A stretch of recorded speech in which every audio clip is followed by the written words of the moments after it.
Le déficit public s'invite au menu des débats de la Commission des affaires économiques à l'Assemblée nationale aujourd'hui. Même si l'agence de notation Moody's a maintenu la note de la dette française, le débat sur les finances publiques s'annonce tendu.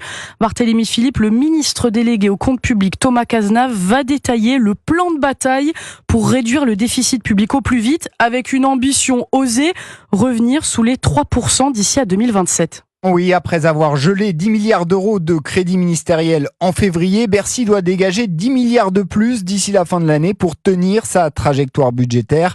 Conséquence, les ministères vont à nouveau être mis à contribution, explique Jean-René Cazeneuve, rapporteur général de la Commission des finances. Il a été demandé à l'ensemble des ministères de geler une partie de leurs dépenses. Avec ce nouveau coup de rabot, Bercy compte déjà récolter 5 milliards d'euros, mais cette fois, les collectivités territoriales doivent aussi contribuer à l'effort. Vous avez une demande qui est faite aux collectivités territoriales de réduire la croissance de leurs dépenses à hauteur de 2,5 milliards. Leurs dépenses, c'est à peu près 300 milliards par an. Enfin, la dernière tranche d'économie de 2,5 milliards d'euros doit être identifiée d'ici fin juin par la mission parlementaire sur la taxation des rentes.